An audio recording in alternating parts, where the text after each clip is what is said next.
Hey everybody, Dr. Dan here, and this week we're reading chapter 12 of our text, and the title of the chapter is Contact, Commerce, and Colonization, 1450 to 1600. So that gives you a big hint of what this is going to be about, and if you know your real basic history, you know the old phrase, 1492, Columbus sails the ocean blue. So, that's right in this time period. So Columbus and Spain are into colonization. And so Columbus goes to the New World, lands on Hispaniola, which is, in the opening of the Gulf of Mexico. So that's the big story, is that Columbus reaches the New World. And really the two big sort of countries as far as Western countries, as far as mariners are concerned, are Portugal and Spain. Spain's more into seeking wealth and colonizing and converting people to Christianity. Portugal at that time is more into sailing, south around Africa into the Indian Ocean, up into India to establish some trade routes with India and also with China. So if you've ever heard of a guy named Vasco da Gama, he's the Portuguese sailor who really is a top-notch mariner and learns all about navigation. So the big technology during this time is the caravel. It's a type of ship that the Spanish and the Portuguese use that is not a very big ship. Usually they're 80, 90 feet, or they were 80, 90 feet, but they're particularly agile, and learning how to sail into the wind and tack back and forth to make forward progress is sort of the big navigational breakthrough at that time, and allows Columbus and others to colonize or sail across the Atlantic to the New World. So really this time period is really dominated by Atlantic history, and Atlantic history in that the Spanish and then the Portuguese eventually are heading to the New World, and trade or riches, silver, is going from the New World, going from America and Central America back to Europe again, and then also eventually the beginnings of slavery and slave ships coming from Africa and heading towards North America and also to South America in Brazil eventually. So slavery's the big deal, Atlantic trade's the big deal, and this notion of crossing the Atlantic for the first time is a huge deal.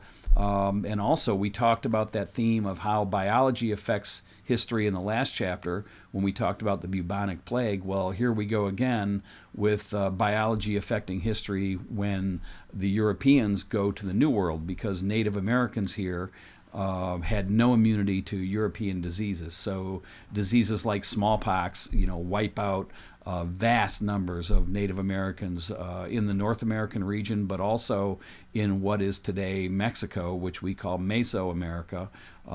The Aztecs and then the Incas in South America are devastated because they have no immunity to European diseases.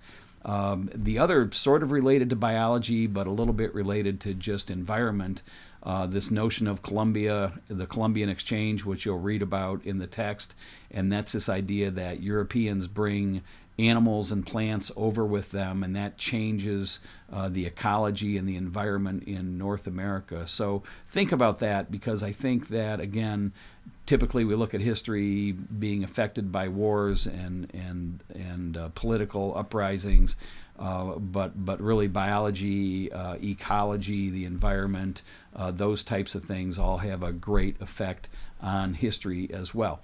The other thing that's going on during this time is that China's economy already, after the 1500s, is growing under the Ming Dynasty. They're producing all sorts of cool stuff. The biggies are porcelain and silk, which really people in Europe had never seen before, and silk gets to be a really big deal. So China is a important trading partner with the West right away, and China really masters shipping down through the South China Sea into the Indian Ocean over to India, and really this trade with Portugal and with Spain and a little bit with England takes off. The neat thing about China is that they use silver as their monetary unit So not really money, but specie, as we would call it, something that you trade with.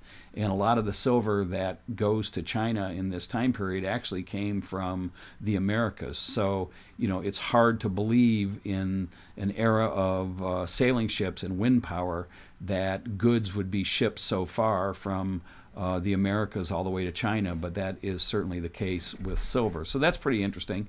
The other stuff that we need to take away is Mexico. So Hernan Cortez, another Spaniard, really attacks the Aztecs and really starts to take over Mexico. So that's another important era in this chapter that you'll be reading about.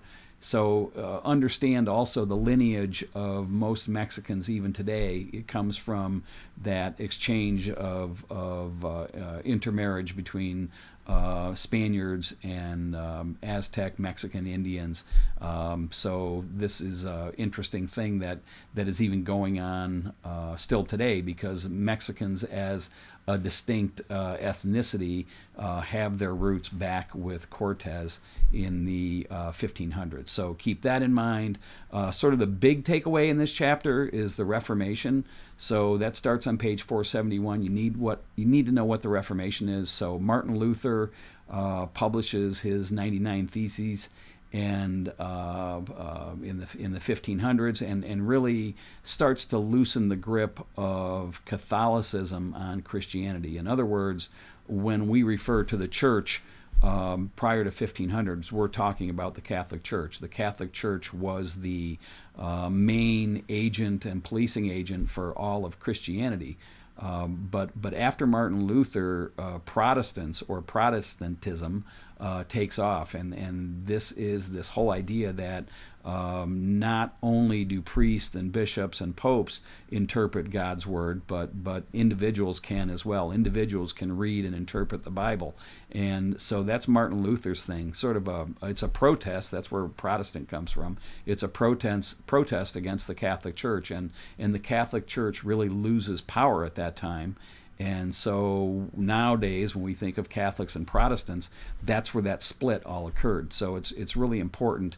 And there are huge battles between Catholics and Protestants. There's the St. Bartholomew massacre in 1572, where Catholics are killing Protestants in France. And so when we think of Islam and Shiites and Sunnis, it's all the same kind of thing. These battles over the particular brand of Christianity that you believe in, and this is going to influence history in a big way as well. So the Reformation is probably the biggie out of this chapter, but also certainly the colonization of the New World is a big one as well. Those are kind of our two big takeaways. This week you have an assignment. I want you to write about Gutenberg. I'm crazy about Gutenberg and the printing press. There's an article that you can read. There's a link that ties in how the press and the dissemination of Bibles and printed material sort of weakens the Catholics' grip on Christianity. So I think it's interesting, and your assignment this week will be to write about that. So, or actually your assignment this week is to write about what's more important, the printing press or the internet. So you can take it wherever you want. You can talk about the Reformation or just your thoughts on these two things. So that's it for now. Have a great week. Thanks for all your hard work. Take care. Be safe. See you next week. Bye-bye.